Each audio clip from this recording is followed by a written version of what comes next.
Right. It is the re-debut of a show that I had artwork created for, I had logos and graphics created for, and then I had no idea what to do with it. Observe This is back, and I think we figured out the way to do Observe This. With me is my buddy Brandon Draven, and what we're going to do here is monthly, we're going to go through the year of 1989 with our main reference point being Dave Meltzer's Observer book that just came out a couple months ago.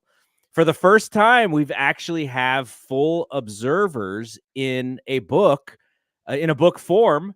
And this is also observers that have never really been available online. I mean, some people have copies of them that have been scanned and passed around.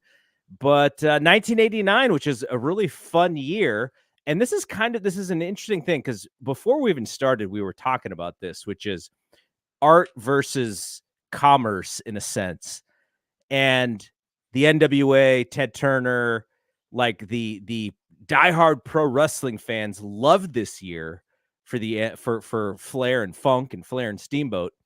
But you know who didn't love it? I'm sure Turner didn't love it because it wasn't bringing in the bucks. And on the other side, WWE, WWF at the time is just printing money from the mega powers exploding from Hogan. Yeah, exactly. From the luster. So before we actually get into this, I have a question for you as it relates to 1989.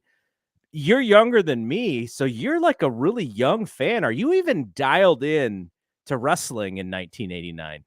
Yeah. By this point, I was dialed into both companies. I think I've shared before where I grew up. I was introduced to the NWA first, and then I've discovered WWF at the time.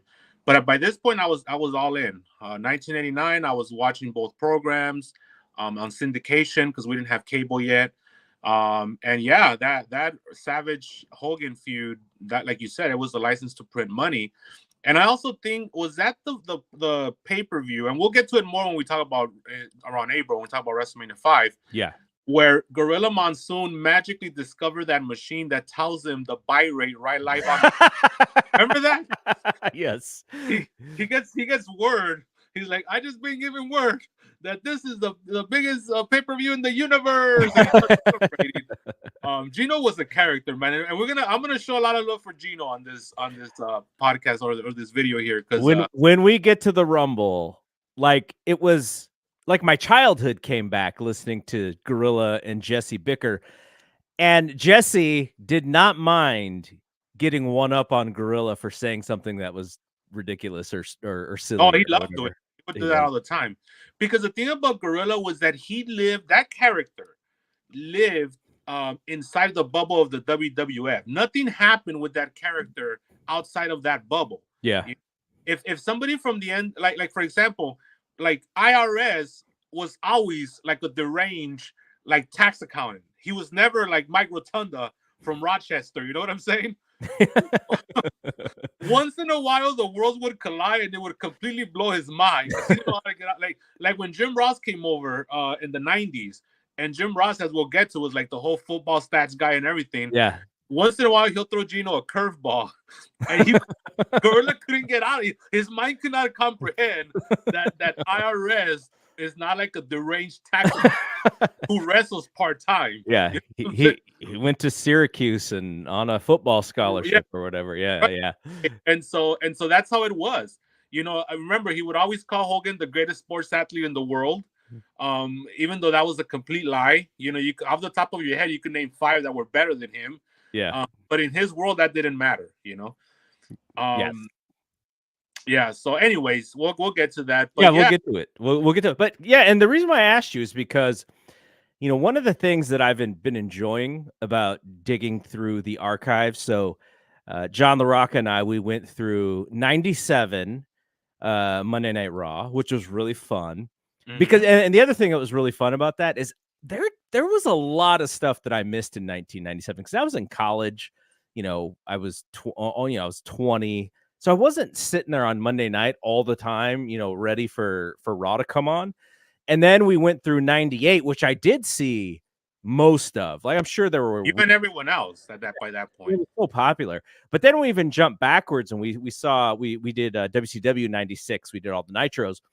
And again, sort of like Raw 97, I remember a lot of it, but it was clear to me that I didn't see all of that stuff. So it was kind of like first run in a sense, but this stuff, I mean, I remember all of it because it's like my childhood. So it's kind of different in that now I'm looking at it through a different lens, which is just the knowledge that I have of pro wrestling and the business. And so reading the observers is fascinating because it makes sense of things that I saw as a kid and maybe was like, why did it work that way? Like, why did they do that? So that's I think going to be my learnings for doing this show with you. But I'm really excited. And so we were trying to get you hooked up on the mic. It wasn't working. So you're using your phone. Thank God for the phone. Great, a great plan B. So just for the folks who may think that the sound is a little different coming from me and you, that is why. Yeah. But let's actually kick this off. So what I did was I went back a little bit because a couple of days prior to 1989, and this is really where Dave's first issue of the year starts, is Starrcade 88. And Starrcade 88 is a pretty fun show. And I think most wrestling fans would remember the main event, which was Lex Luger and Ric Flair. I would, that was a good match. But right at this time, like the business is changing for WCW because or NWA wasn't even WCW yet. Crockett is out of the business, and now it's Ted Turner who is the owner of the company, and we'll see the transition to WCW. It's not called WCW quite yet, but now you have a national person as the guy who owns the business, and all the old guys who were Crockett guys, some of those guys are not going to be the same.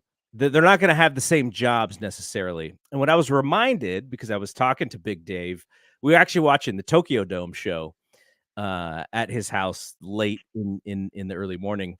And he was like, "Oh, you mean the show in which Ric Flair was supposed to get beat by Rick Steiner in 6 minutes?" And I was like, "Oh yeah, I forgot about that." And if you remember, Dusty and Rick were not necessarily getting along, and Dusty's solution was to beat Ric Flair with Rick Steiner and kind of do it in a squash and take that title off of Rick because there was a bit of a power struggle. And lo and behold, the power struggle is not a power struggle because Ted picks Rick. And Dusty is kind of persona non grata from here on out. So this is like Starrcade 88. It is really like say goodbye to Dusty Rhodes. That's what the show kind of means, like in hindsight to me. Neither of us were that dialed in back then, but the idea that Dusty wanted to show his power by beating the top guy, the reason why Ted Turner bought the company, wanted to beat this dude in 6 minutes with Rick Steiner, who actually was fighting for the TV title on this show. Do you have? Yeah, we're gonna get to that. Was an incredible angle, by the way. The Varsity Club Explodes was huge at that time, and that's an angle that's been done to death, right? The big boss kind of punking out like the underling. We saw it later on with Virgil, which also got over huge. I mean, we've seen it throughout the years. I think the last one would probably be like Warlow with MJF. That angle always gets over. Yeah. The subservient guy with the guy the guy with the money guy that's kind of punking him out. And sure enough, with the Varsity Club angle, it worked. And man, that pop! I mean, that was a Road Warrior pop. Yeah, there was one. It was the crowd desperately hoping that Rick Steiner wins that match, but they weren't sure that it was going to happen. So when it did happen, they were like on fire. But just the idea, like you've been in positions, whether it's in work or in friend groups or whatever, but just the idea, Dusty couldn't have thought that he was going to work Ted Turner into this idea that this is really Dusty Rhodes time and not Nature Boy Ric Flair time. Yeah, well, I think it was more like it wasn't about it being dust. I mean, he was always trying to push himself. But the idea I think more was that it wasn't Ric Flair's time. Right. And so I think the real victim in all this was Lex Luger, because Lex Luger was the one that was promised the title through all of '88, and it was always a power struggle starting early in the year, even before Crockett. Ted Turner bought the company. So it was Dusty had been trying to put the title on Luger forever. Now who knows? Maybe Dusty's plan was to put it on Luger and then he'll take it from Luger. Who knows with Dusty, you know? But I don't think it was always I don't think Dusty gave the impression that it was still his time. Whether or not he thought that and was trying to politic that later on, who knows? We'll never know. But his whole thing was like Ric Flair's too old, Yeah. and we have to take the belt from him and put him on Lex Luger, who's a younger guy, and that power struggle went through all of '88, and the one that could never get the representation of that power struggle was Lex Luger, because he was always put in these positions as a babyface to win. It would get vetoed, and then he wouldn't win, and that became the Luger effect, which kind of carried on to other pushes throughout the years. You know, I think later on, Roman Reigns, that happened to him when he was that babyface coming up as well, and just continuously failing. So that just became kind of like something you don't do in booking. You know, when you study booking, you don't build up a babyface and have them fail time after time, because then the crowd turns on them or they stop believing in him. And Luger never really recovered. Well, and it happens again in WWF. Yes, I was gonna say. So ironically, '93, it happens again, and he never recovers from that. Now that one was more, Luger's heart wasn't in it anymore at that point. So I feel like Vince made the right decision there. But yeah, here you see that power struggle all year. Dusty doesn't get fired. He actually quits. He quits. Yes. He quits in late January or mid-January, because he has a program with the Road Warriors at this time, and he kind of just bails on them. And he ends up going to Florida, and he buys the remnants of Florida. Well, he buys into the remnants of Florida Championship Wrestling. Now, spoiler alert, that ends up completely failing. Yeah. And he loses a shitload of money. And then that's when Vince hires him just to humiliate him and fire him later on. Yeah. So and there's another misconception that Dusty was always in control during his WWF run. That is not true at all. Right after the Royal Rumble, when Dusty lost to Ted DiBiase and Virgil, I believe, Vince just fired him. He's like, "You're fired." And then thankfully he had a deal waiting for him back in WCW, and he ended up showing up at that Clash of the Champions like a week later, which was weird. But going back to Dusty, I was always a Dusty guy. When I saw Dusty show up in WWF, I was so happy and excited. As a little kid, like, because at this point I was 9. I was 8 years old, because my birthday's in November. So I was about 8. I didn't really quite comprehend why he was like a clown in the WWF. Like he was kind of like, but I didn't care, because Dusty's so charismatic that it still won me over. And I remember Dusty, so I'm like, yeah, he's in the WWF now. So with me, I was never a Hulkamaniac. Never drank the Kool-Aid for Hulkamania. I was always, believe it or not, and this is always weird, I always gravitated towards Bret Hart when I had no reason to, because he was a tag team guy. Yeah. But there was something cool about him always, you know? And then when Dusty came into the WWF, he became my favorite, because he was the guy that I really liked in the NWA. And then I went back to Bret when Dusty left. But yeah, so the business is changing there, and Jim Herd had not been hired yet. You know, they're looking for a booking team, because Dave makes a thing about in the January issues of the first couple of weeks where they don't have a booking team yet, so they're looking for people. To me, the thing that the people in the NWA never saw is that they had something going. There was momentum. What it was is, with all these Dusty finishes, it really fucked up the territory. But they did have a winning formula, because if you do the research, you'll see that even in late '88, they still had a good handle on a lot of these cities and towns. Like Baltimore, for example. Baltimore was a huge NWA town, you know? And of course, they had all the Mid-Atlantic area. So I think when Jim Herd came in, his whole thing was like, we got to them. And then he tried to make it into the clown show that the WWF was. Mm-hmm. And as we've seen throughout the years, to this day, you can't out WWE. You just can't do it. You have to come up with your own shit, you know, which is what Tony Khan had in the early days. He's struggling with it a little bit now, but he's still staying the course, which I think is good. So yeah, so I think Jim Hurd, the biggest mistake he made was just kind of completely switching directions and going towards a more cartoony like presentation. You know, had he stayed the course of '88, I think they would have, with better booking, I think they would have been able to rebound. By the way, when Dusty comes back, it gets even more cartoonish in WCW. Yeah, they bring in Johnny B. Bad and Big Oz Josh and Big Josh with the two bears. Okay, so let's talk about.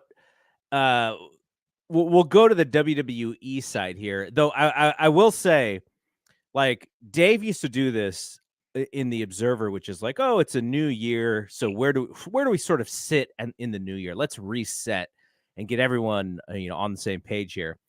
And so he looks back and he kind of talks about where the big five are. The big five being WWF, Turner, World Class, CWA, AWA. He also talks a little bit about Oregon and Stampede. And it's not great, right? Well, first of all, he's a little sad because I believe a year later it was the Big 12. and then somehow throughout '88, it became the Big Five. and let me think about this. In '90, I think they're all still around, except for the AWA. I think the AWA is literally on its like last legs at that point. And the AWA is not far off from, they did the Superclass show with Kerry and Jerry Lawler. And the thing about that is, the lesson in that show is whenever these companies try and work together, it never ends well. And so, Jerry has like this combined championship and he has the AWA belt as well. And what happens in January is they cannot figure out like who gets paid what from Super Clash. Like the AWA goes, well, we didn't make any money on this show, so nobody gets anything. Carny, by the way. And so Jerry Lawler's just like, well, here's your belt back. So we're splitting everything that we just did with this Super Clash show. It's going back to what it was, and it's going to be soon enough. It's going to be like Don Morocco and Larry Zbyszko and guys like that in the AWA. Okay, so now with WWF at the time, there's a Saturday night's main event on January the 7th. Mm-hmm. And the big match is Hogan against I think it's Akeem, right? It's Akeem. And so, normal Hogan, Akeem, Saturday night main event kind of match, just, a bunch of punches and kicks. And Hogan gets double teamed by the I don't even think they were the Twin Towers back then yet. So let me cut you off right there because I have a couple of things that come to mind. First of all, it's interesting. You were talking earlier how we retain more when we're kids, how our memory seems to, and then later on as adults, we tend to discard a lot of important stuff. But everything also gets magnified when you're a kid because I could have sworn the Twin Towers were around for at least 2 years. Yeah. And I think now in hindsight, I think they were just put together for this angle and maybe a little more, right? They feuded with Demolition later on, but they were really only around for like around 12 months before they did their breakup angle because by WrestleMania 6, they were wrestling each other. Yeah. So that's kind of weird. That's the kind of shit that really fucks with you. Like, oh God, I could have sworn this was forever. Yeah, especially because they were in the Friday night main event angle, which is magnified, like you said, because we all remember what happened there. Yeah, no, it's a great point. At the point of for you, I think you said you were 8. I would have been 12, and our history of watching things, there was only a few. There's not that much time where we're actually watching and remembering stuff, so that is magnified. And now, as older folks, we have so many things going on. You're like, yeah, like that. I'll remember what happened in that movie, in a couple weeks, but not sure about it in a month. But so the angle, and this is where when you watch back, and even I knew it at the time, but the Hogan and Macho Man kind of alpha struggle with Hogan getting double teamed. His buddy, the Macho Man, is supposed to have his back, but Macho Man wants to show Hogan, like, he's like, this guy's tough. I want to let him prove that he's tough. And he and Gene are watching the match like on a monitor in the back. Like, when you say Gene, a smile comes to my face. and so, Mean Gene is like, the bad guys are cheating, dude. Like, aren't you gonna go help your boy? And he's like, nah, he's got it. He's got it. And so then Elizabeth, who was ringside with Hogan, and which that I don't know about that one. I don't know about letting that one happen. Macho Man should have said something about that one to be true to the Well, character. we know in the real world Hogan was like for years in many different circumstances. Yes. So Savage finally is like, okay, I'll come and save this guy, and so they unite and they do their mega powers handshake and stuff, and everything is all good. But Vince is teasing, hey, we're about to have this main event show on in February. We're going to be on a Friday, and that's Angle Alert, right? Because the previous year they did the same thing. I remember being a kid and going like, February Friday, like, this is weird, like on prime time, like what's gonna happen? Something's gonna happen. they did I don't the watch. plastic surgery angle, which later become the twin referee angle. Yeah, the plastic surgery.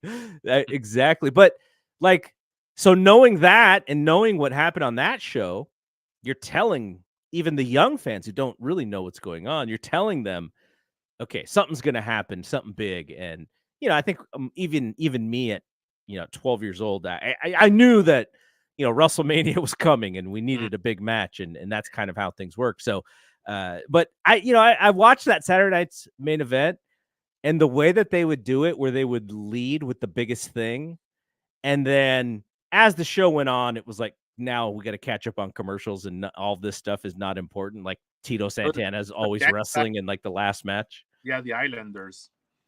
So, were you even watching Saturday Night Main Event at that time? Because it was on so late. Yeah, but I mean, my parents didn't care, and remember, since we didn't have cable, all I had was syndication and the Saturday night's main events because they were on NBC. So if there was one, you bet your ass I was watching it, because I didn't get prime time. I didn't get prime time wrestling. But at that time, for the people that that are younger viewers and listeners, it was a different era. So a lot of the angles were shot on syndication anyway. So primetime wrestling wasn't something that they didn't push a lot of angles on that show. It was just a lot of matches from like house shows that they would tape. And now you did get the Gorilla Bobby Heenan banter on primetime. Yes. Like a Blu-ray box it somewhere, because there's a lot of gold there. But no, when Saturday Night's Main Event would come on, I was there, and it was on a Saturday, so we got to stay up late. But the thing with that, and I think what they understood, was that you had to put the angles on early, because not everybody's gonna stay till 1 o'clock in the morning. And I think as people are getting sleepier or channel surfing, or maybe they have to be up early in the morning, they're only gonna watch the big angle. Yeah. Right. And back then there was no like DV recorder or anything like that. You had to watch the actual show.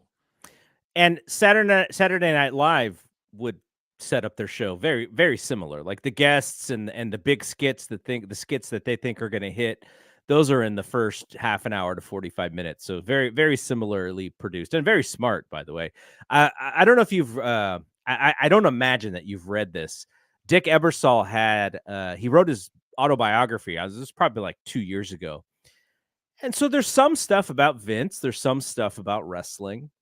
He said that the day after Saturday night's main event, Randy Savage would call him up to get the next day to ratings to see how it did. He said that Randy, of all the people, Randy's calling up Dick Ebersol on his phone. Randy was a very intense, paranoid guy. Yeah. So that doesn't surprise me in the least. Not at all. Yeah. So and I could only imagine how much pressure he felt, because from WrestleMania 88 to WrestleMania 89, he was the top guy.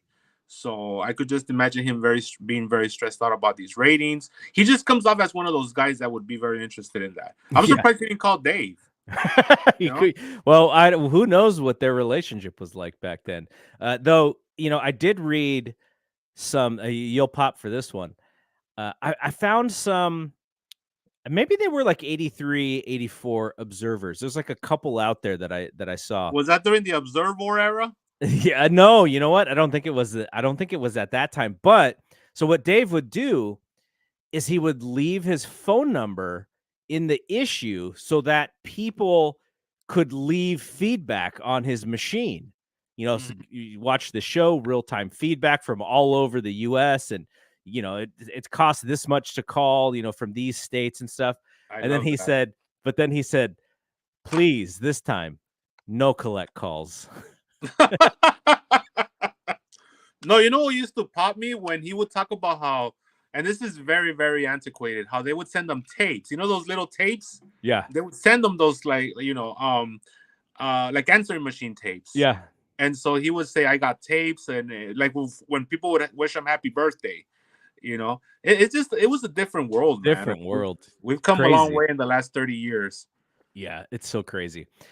So one other match that I kind of was interested in this main event is the Ultimate Warrior and the Honky Tonk The Man, Anabolic Warrior. the Anabolic Warrior. And this match was, so I think this is like their first televised match since SummerSlam. Warrior won at SummerSlam. Yeah. And just Jesse the Body had this statement, and I was kind of wondering, like I didn't even do the research. I should have looked. Jesse said that this match could be sort of historic because if Honky Tonk Man won and he re-won the Intercontinental title, he'd be the first guy ever in the history to win the title for a second time. Was that true in 1989? No, I think Don Morocco won it twice. Okay. I was thinking Morocco or possibly Santana, but it Santana didn't won it. sound. Santana got a quickie. He got a quickie, so he was technically twice. Yeah. So there was two. Yeah, off the hop is Jesse the Mind Ventura was full of shit on this one. Yeah, he was wrong. I was almost sure that he was wrong, but I just wanted to double check. So I want you to like this. You mentioned the younger listeners possibly, and to be younger listeners than us, you probably were watching mostly the beginning of your fandom is probably around Attitude Era time frame. And so thus, maybe you don't understand how the pay-per-view universe worked. But I was doing, in doing this, like I'm reading Dave sort of describe certain things. And so it led me to kind of dig a little bit deeper on how pay-per-view worked. And so I'm reading this thing and I'm trying to figure out like, oh, like they actually have to call pay-per-view Wacky. companies That to popped me. to sell their show, to say, hey, whatever the cable company is in Boston, hey, Boston Cable Company, we have this wrestling show in 3 months. Here's the split. Will you carry it on the one pay-per-view channel that exists on your service? And so who's the salesman? Who's the person who's calling all these cable companies to get the clearance just to be able to show the show for people to be able to call in and buy the show for pay-per-view? Like you think about it today and you're like, oh yeah, my DirecTV remote, boom. I just click a button and it's here. But you actually had to sell your wrestling show to the cable company to get them to even consider It was all putting it on their thing. yeah. And then also as a consumer, you had to call with enough time for them to beam the signal to your box. Yes. So it's not like you could just press the button and you're good to go. They actually had to beam the signal to your box, which took some time because they had to put that manually, So Dave has a blurb on there how like sometimes something happened and WWF would cut off orders. Maybe there was some sort of technical issue. And so that was interesting, So yeah, there was somebody that would do that. I don't know the name of this person, but it's a job that no longer exists with technology being what it is. It was just so antiquated, but yet we accepted it. It was technology at the time. I remember when the interactive button first was introduced in 1994, and it was a big deal because now if you had the interactive button, you just press it and you're good to go. And Todd Pettingill would always promote it. you could push that interactive button, and being a carny, it was. they wanted like that 5-year-old kid who's watching to be charged $40, to their parents' cable bill. Exactly. If you got that bridge, just press it there. But yeah, it was a different time, and just even the way it was measured, because it wasn't buy rates, it was a percentage. Yeah. So the way it worked was that cable was hooked up to a certain percentage of the country, and then depending on how many people bought it, that was the percentage that bought it, right? So you would get like a 2%. So 2% of the people that had access to cable around the country bought the pay-per-view, or a 3% buy. Later on, it became buy rates, where it was like 800,000, like the what we know that today. Mm-hmm. But before, it was just the fraction of whatever was available around the country. So very interesting how it evolved as well. There's another note, because Starrcade is close to the holidays, and Dave wrote that some of the bigger markets, they had to have people work that week just so they could turn on the pay-per-view for the consumers. But in the smaller markets, if you did not order like a week in advance, you just missed the show, because there was nobody at these companies to take your order, because they're all on vacation for the holiday. So That's that means that insane. if I wanted to give Starrcade to my uncle for Christmas, first of all, I guess I would just write him a little note, right? Like when he opened his gift, it would be a note that said, "Turn on the TV," and then Starrcade would be on. But I would have to have called. Yeah. If I'm in a small market, I would have to call the operator, because then he would have nothing. Yeah. And my gift would be a complete waste. So it's just so weird. I remember, as a side note, I remember that's how I got Movie Pass. I got Movie Pass for Christmas one year, and all I got was a little envelope, and it said, "Go on your email and log on." Yeah. So I went on and there it is, Movie Pass. Like, oh shit, that's pretty cool. There is a new Movie Pass out there, right? Yeah, but that was such a fucking mess. It doesn't work as well as that old Movie Pass did, which was like, it almost felt like we were stealing by having that. It. And that's like the most movies I ever watched in like a 3-month span before they had to dial it back because they were losing so much money on it. Yes. That business model doesn't make sense then, and it doesn't make sense now. It's so weird. What happened was that they were relying. It was like a gym membership, right? They were relying on people they were going to offset the cost of the cinephiles with the people that would get a membership, and they would never go. And then forget. But then everybody went. That was the problem. And so that's where they lost all their money. Yes, exactly. All right, so what happens is, on the NWA side, is Lex Luger lost. You can't run Luger back because of like you said, he's the babyface. He's sort of set up to win. He loses, and now he's kind of lost some face, and you kind of have to rebuild him back up if you want to do that again. And lo and behold, he actually ends up turning heel later on in the year, because he needed to be rebuilt big time.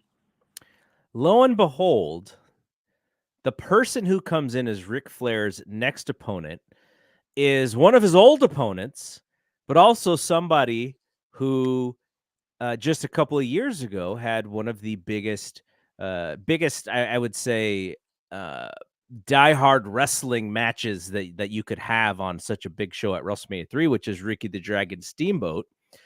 And he comes back to the NWA, and he gets the immediate push to be the top guy there. There's no rankings here. He didn't have to have a 21-1 record to get a title shot on here, buddy. This is about his bona fides. This is Ricky the Dragon, man. He doesn't have to stand in line. And so that is the next match. And so Dave has, it's so crazy how the Observer worked back then. Dave has it at least 1 or 2 issues before they do the actual taping of the match. He kind of has the idea of the whole thing already in there. And then they actually do the taping, and Eddie Gilbert, who had just gotten beat up by Ric Flair and Barry Windham.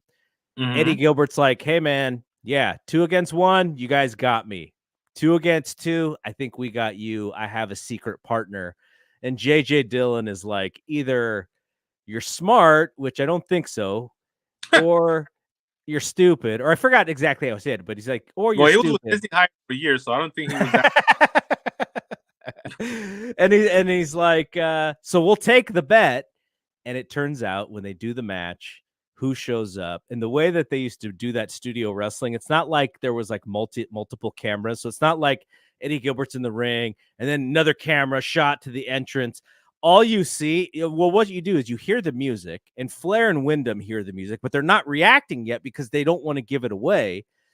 And so the dragon kind of rolls into the view, and all you see is his back. Like, it's just so different. Was that the Alan Parsons project, the Chicago Bulls? Yes. Okay. Yes.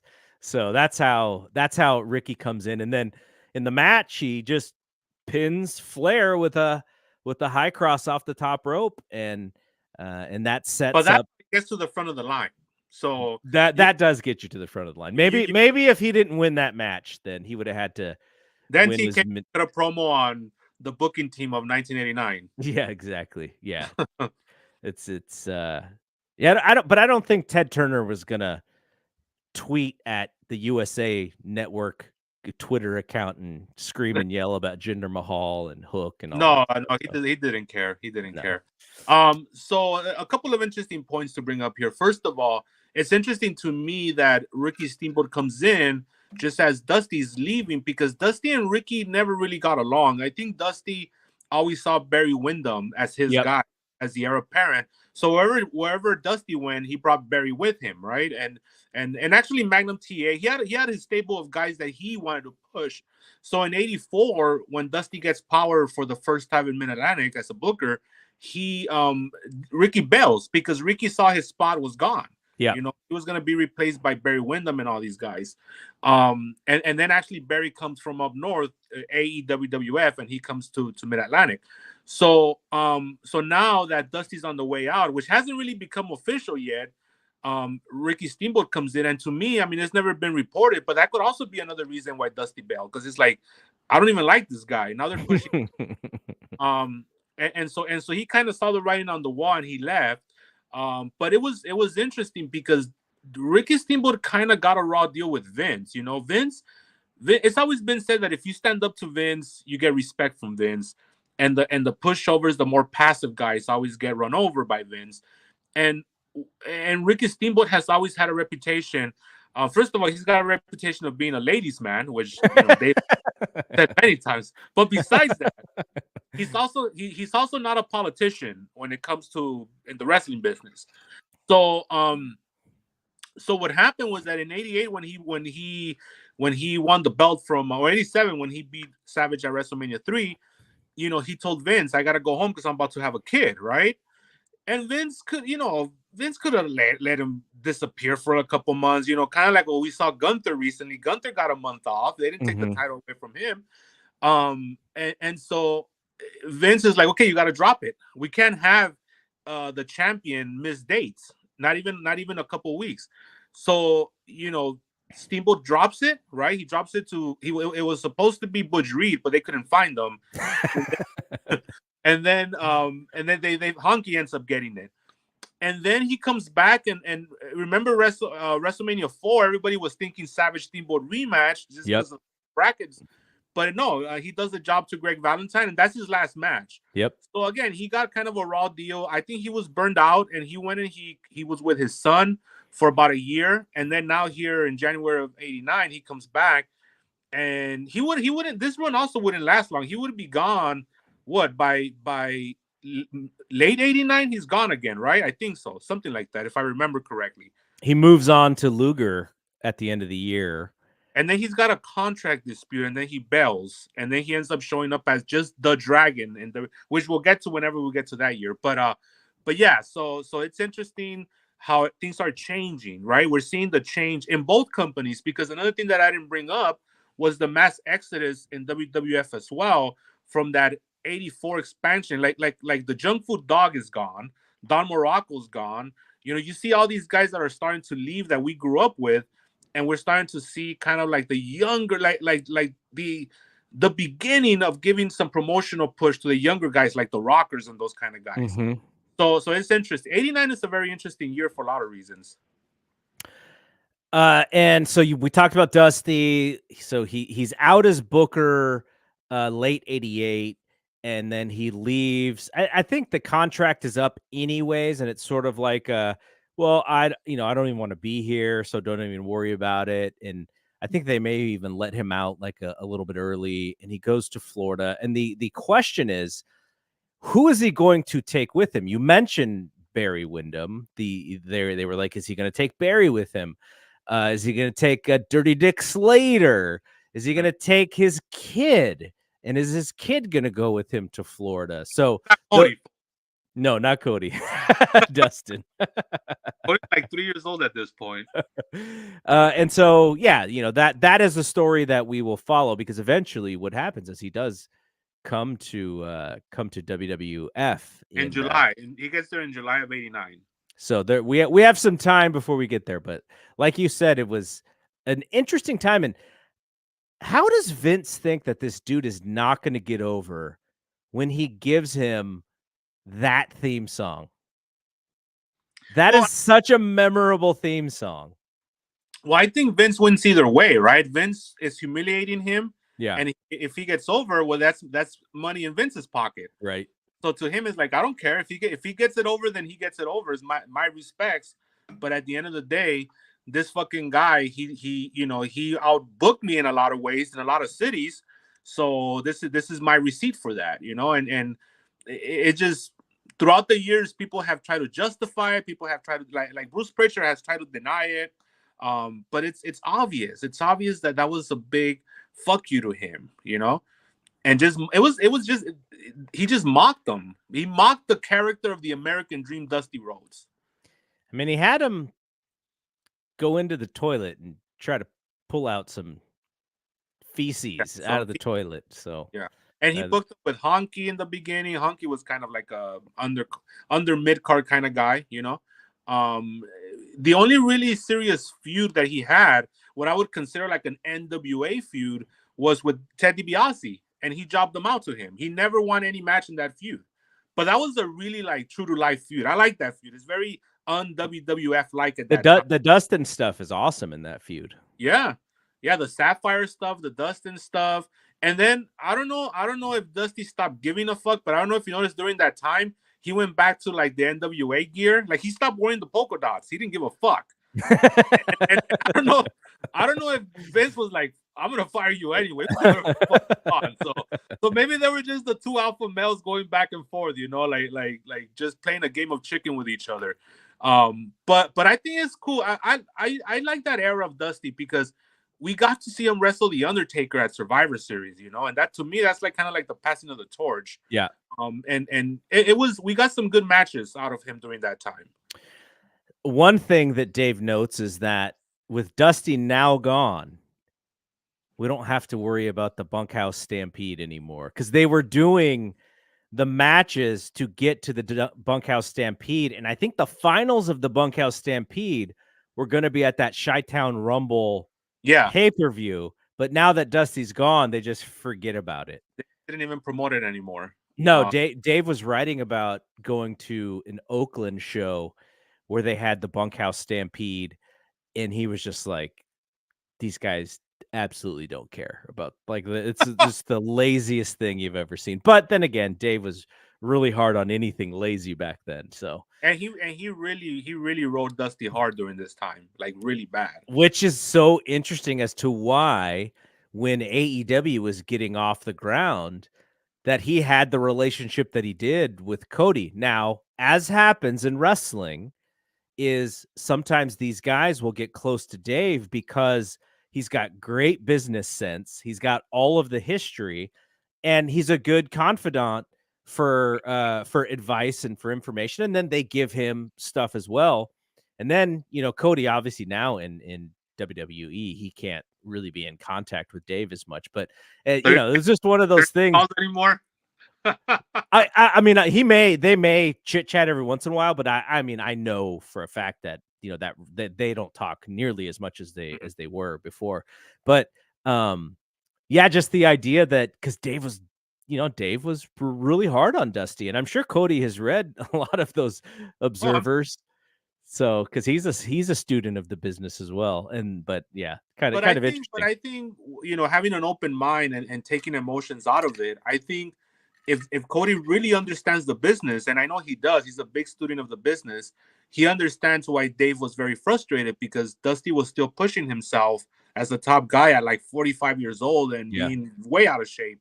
So I think it wasn't personal, and I think when you have these kind of conversations, you find a common ground. It's like, this is why I felt this way, and as a reporter, you got to cover the facts with how you see them, right? And it's like Dusty was hurting business, so it's like I have to cover why and how he's hurting business.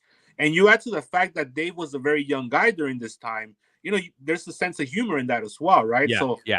so I think hopefully Cody did have an open mind when it came to that, and he understood. I mean, yeah, it's you're not 45 years old, overweight, and past your prime, and still pushing yourself as a top guy.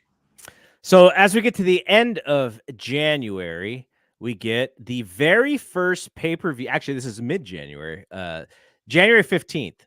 The very first pay-per-view version of the Royal Rumble. And did you ever watch the first one on the USA channel? I didn't No, watch you it said live. because you didn't have cable back Yeah, then. I didn't watch it live. I watched it years later, but that was horrible though. It's that show was kind of insane for me because they did the Hogan and Andre angle. And like you said, I'm used to USA being the home of primetime wrestling, and they never did any angles on primetime wrestling. So I'm thinking USA channel is just going to be a wrestling show. And they're actually doing angles, and Hogan is actually on this show. He was never on primetime wrestling. So my mind was going crazy at that point watching the Royal Rumble, but you'll get a kick out of this. My USA network on my cable box was never crystal clear. There was always like this weird line, squiggly line running down like the right side of the you were picture. trying to stick into the Spice Channel, were you? Well, they didn't have the Spice Channel back at this point. But so what happens is I watch, I taped that show. I probably watched it, once a month or whatever for the longest, for a while. And like you said, not a great show. But when I finally got the WWE Network and I put this show on, the audio was so clear and the picture was so clear, I couldn't watch it because it wasn't the version that I remembered, and I had to turn it off. I'm like, no, where's the squiggly line down the right side of the thing? The picture's too clear. This is like an actual, like I lost the sort of the memory of it, like the legend of that show for me. So I could never watch it. But so that show goes head to head with the very first Bunkhouse Stampede in 1988. That's Crockett's first pay-per-view or second pay-per-view after they screwed him for Starrcade the winter before that. Right. So the only reason the Royal Rumble happens is because they want to sabotage this Bunkhouse Stampede pay-per-view as well. So much so they had no idea what this show was. I swear to God, in the build up to this, Gorilla Monsoon kept calling it the Rumble Royale. That was like the original name. Time. Yeah. And so then it's the Royal Rumble. So now, a year later, they do it on pay-per-view. There were no stakes yet in the Royal Rumble. You just had this battle royal for That almost wasn't even nothing. a winner's purse, which is sacrilege. They should have $20,000, and they should have it in a big old bag, like with the money sign on it. Yeah, and it was like it was a whole lot of nothing. That match, I mean, the match was okay for what it was. The first half was a lot better than the second half, for sure. Big John Studd, who was not even really doing anything yet, and he wasn't even going to have a match at WrestleMania. He's going to be the referee of Jake the Snake and Andre the Giant. Well, they changed that because he was already shot by that point. Yeah. He just did anything.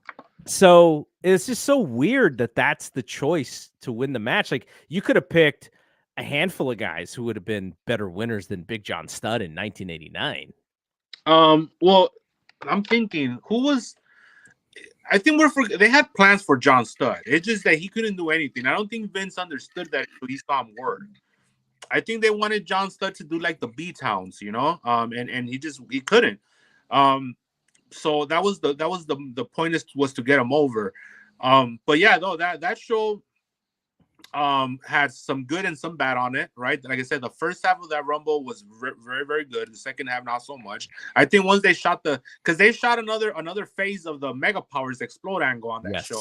Yes. In the Royal Rumble together, Hogan dumps Savage out, even though he's trying to get Bad News Brown out, but still Hogan is he wants to win, so he wants us to believe that maybe Savage was just an accomplice to going out with Bad News, but Savage knows, and yeah, they go nose to nose, man, finger pointing, and then about the clock. I think that angle is about 3 minutes before anybody else comes down. So well, I thought the guy still came out too early because they're still trying to do the handshake, and like I think it's the boss man's like circling the ring, like we're waiting to come in. You know, one thing that always bothered me about that show is like Ted DiBiase is upset at the number that he drew, and he switches with one of the Twin Towers, but they also come in late. So they're like 17 and 18 or something like that. Yeah, so it's like it doesn't make sense because those numbers weren't that bad either.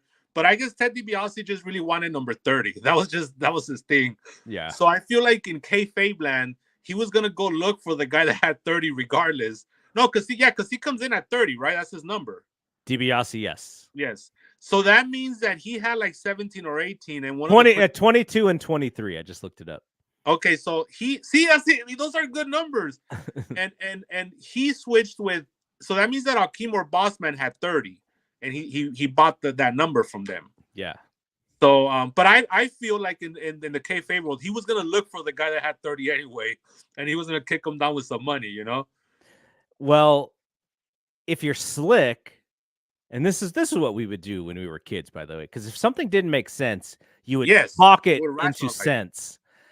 If you're slick, and like let's say Akeem had 30, and he's like, well, why did you trade with me? And you're like, no, I want you guys to be back to back because you stronger, you dominate the ring, and then number 30 comes out and you double team him, you toss him out, and you guys, both win the match or something. That's how you talk him into it.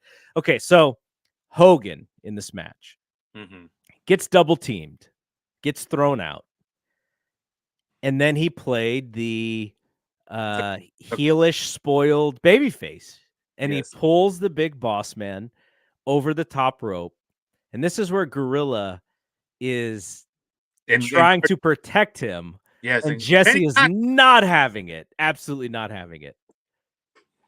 Amazing. But it makes me laugh because Jesse, being Jesse, he wasn't gonna keep kayfabe on this shit.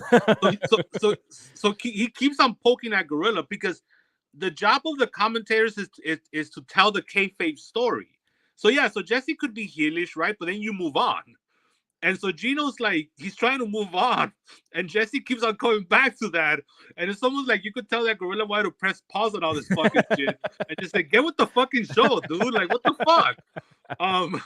But Jesse's always great at these little moments when Gorilla has to protect Hogan when Hogan's a heel, and he just completely exposes them. So yeah, now another cool thing is Bossman's bump taking. Bossman, that guy knew how to take some bumps, man, because for a big guy, he takes like a 360 over the top rope. It wasn't like the Sid Vicious like 92 where it was like a little, like he just pulled them out and he gently went over the top. This was like he pulled the rope down and Bossman did a whole like endo over the top and landed on that was a cool bump. No, I love that story because again, the Twin Towers have been part of that story. Yeah. So just the fact that they're there and they're still a part of it. And then the house show program was Bossman and Hogan. So, and I love also how you had Bad News Brown and Savage, which was also the house show program as well. Yes. Little things like that for the hardcore fans, it's always nice to see. Another thing is, how about how the ridiculous elimination of the Brainbusters, where they're on one end of the ring and Hogan extends his arms like this and he clotheslines them and he walks a good 10 feet to the other side with them going backwards and then they do a backflip. Do you remember that? Yes. What a ridiculous. You also got the Warlord being in for what, a second? Yes. No, yeah, it's about because Santino ended up beating him. I think Santino had the fastest elimination. Well, that's not the best one, though. The best one, I don't know what year this was, but one of the Bushwhackers That was 91. Yeah, one of the bushwhackers doing the bushwhacker walk to the ring, gets And, thrown out immediately, and then bushwhack walks to the yes, back to yes. the dressing room. Um, Um, Go ahead. so the other matches on this. Now, this is something that I did not know, and how would I really?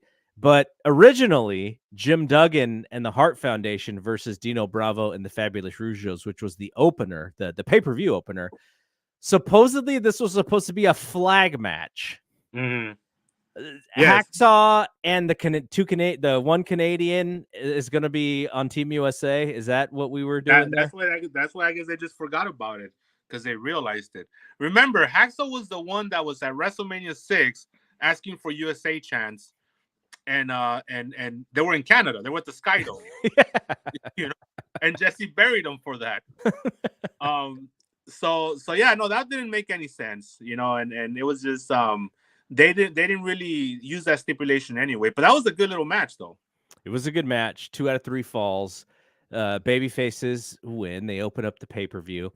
So I always love looking at the dark matches because you're thinking like, oh man, you know, this crowd is, you know, waiting for some stuff, and what do you kind of get on the undercard to just get them, you know, get them loose. And Jim Powers against Barry Horowitz was the first match, and Sam Houston versus Steve Lombardi was the second match. Now, as wrestlers, as house show wrestlers, those guys were awesome for what they did. Sam Houston from the area, so I'm sure he's Tom Pop. Sam Houston, definitely. Houston, like there was like I think Dave said like, I don't know, 18,000 people in that building or something. Yeah, I used to like the Summit. With those lights, I used to love seeing the shows from the Summit. I went to the Summit once. What the hell? And it was for the Houston, so WrestleMania 25. They had the Hall of Fame at the Summit.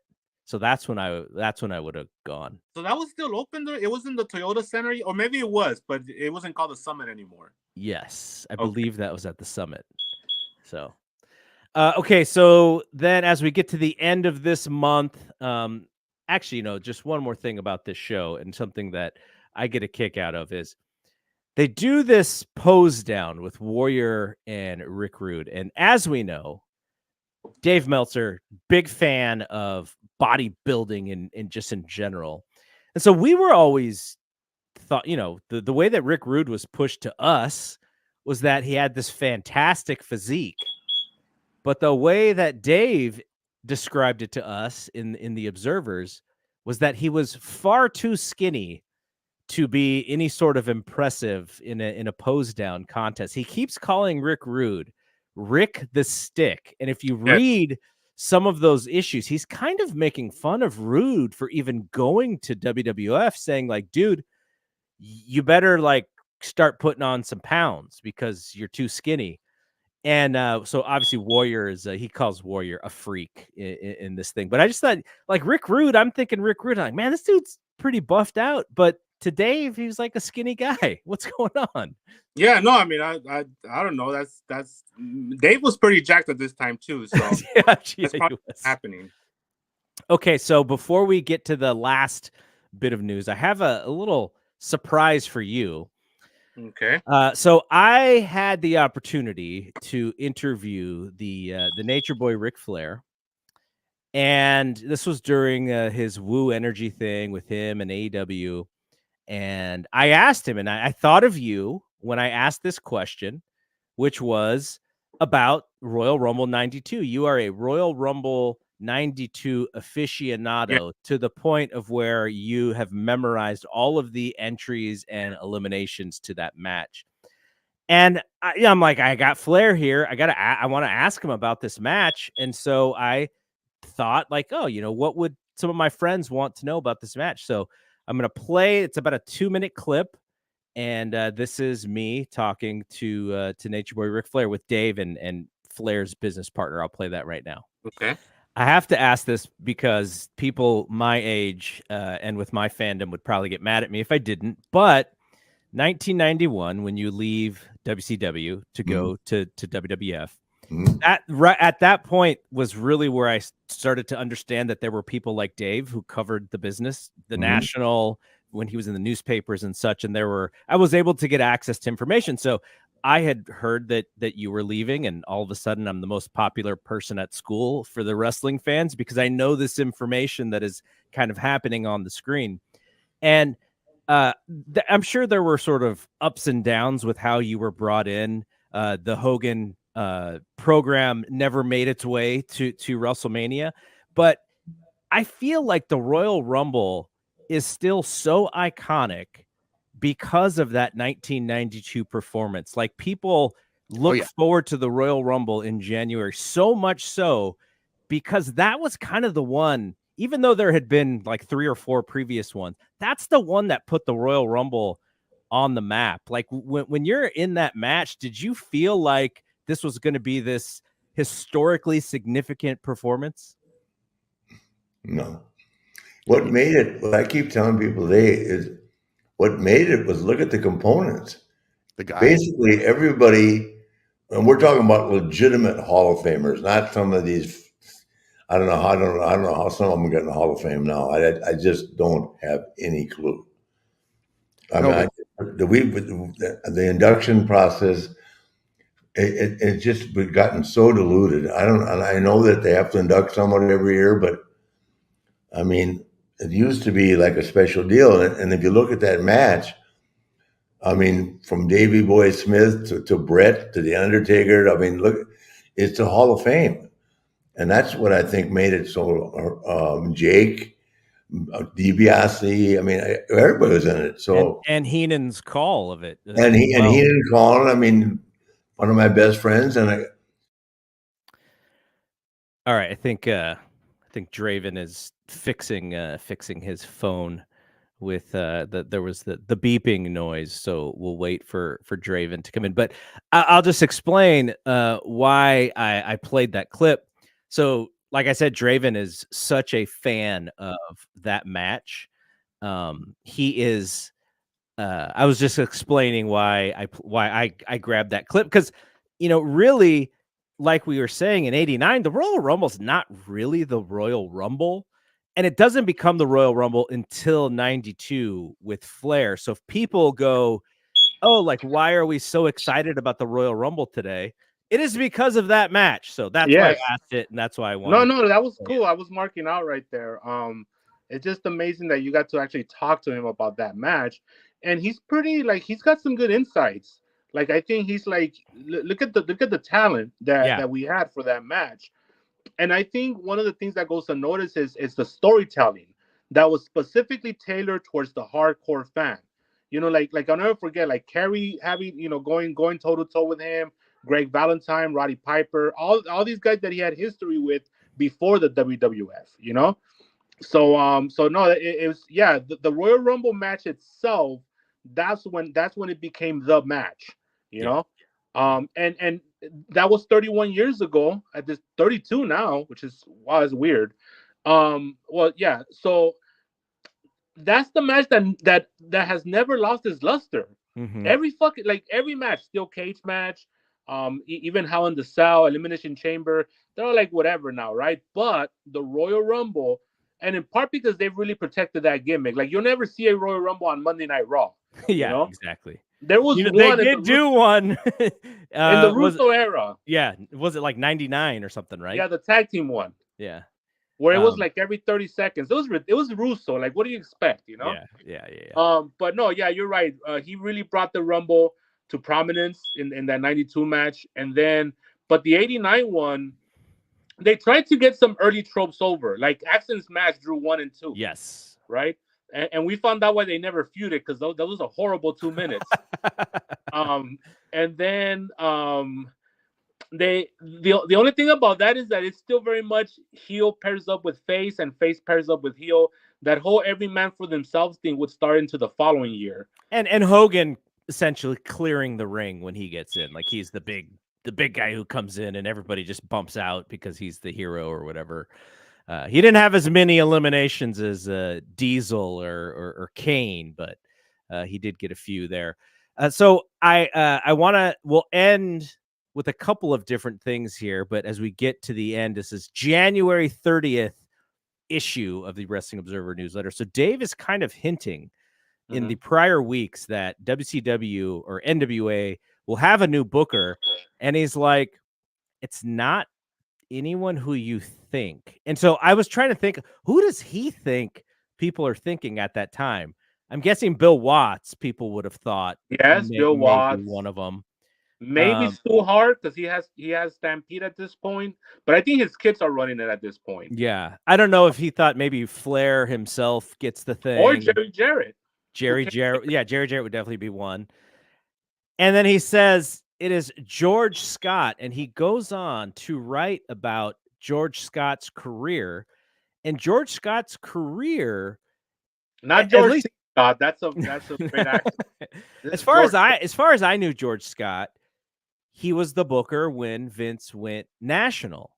Yes. But then he didn't get along with Hogan or something, and Hogan had him fired. And that's all that I really remembered of George Scott. So Dave wrote a couple of other things about George Scott.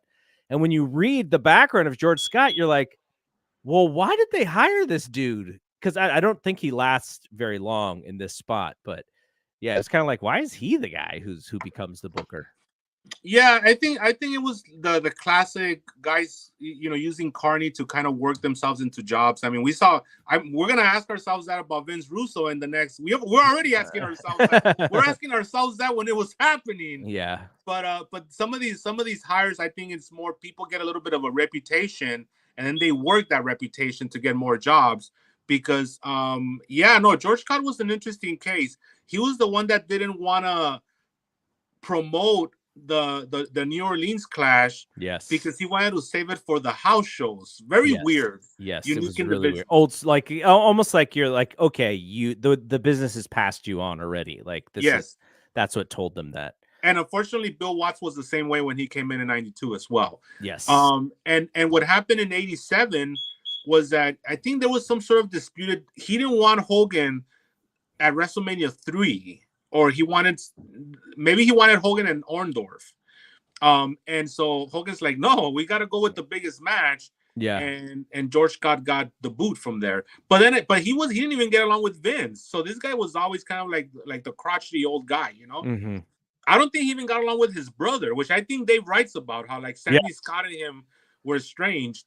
So yeah, I don't know. Yeah, they were feuding over stuff that they were competing with each other against. Okay, so we'll get into this much more on the next show. But Dave writes in the first issue of February, he's like, you think about feuds and you think about what's going to set the feud off. What are the craziest feuds? You think Hogan and Savage, Flair and Steamboat?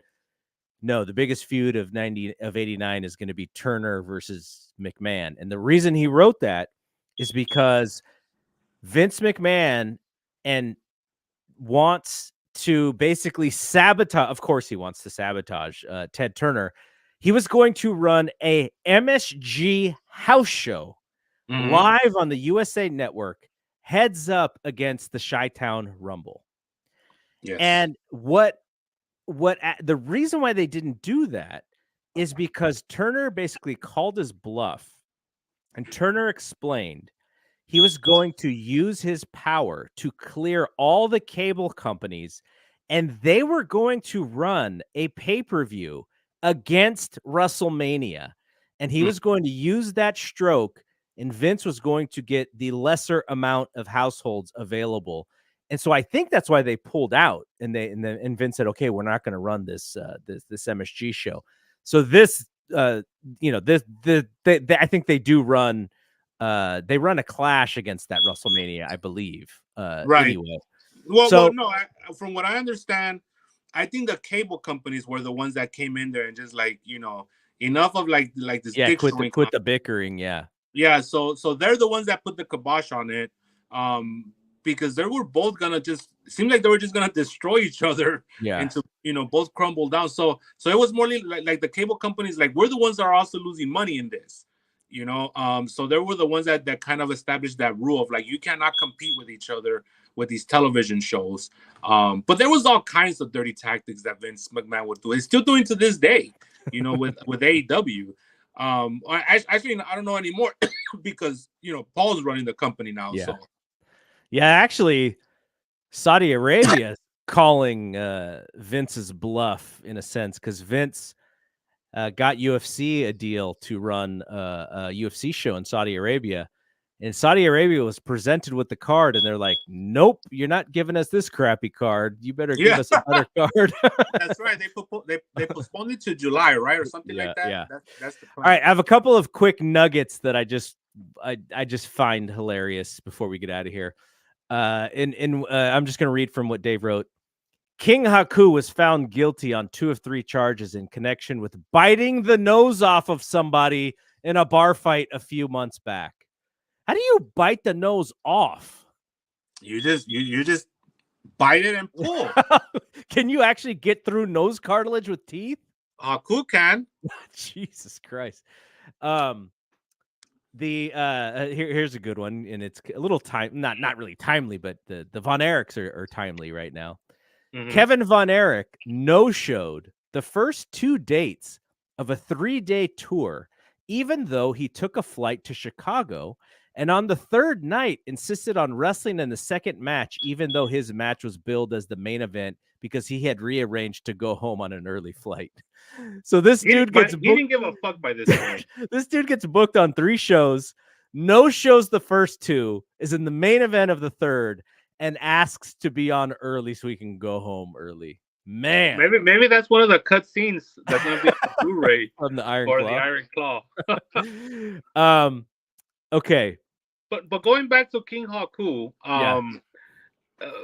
so you hear all these stories, right? And you're like, they can't be true. This is wrestling lore. But then you hear somebody with the credibility of Dave reporting that this guy actually bit a guy's nose off, and it's like it has to be true. At least some of them. Yeah. You know, so it was a savage pulling out the eyeball and stuff like that. Yeah, from Jimmy Jack Funk. All right, last one. January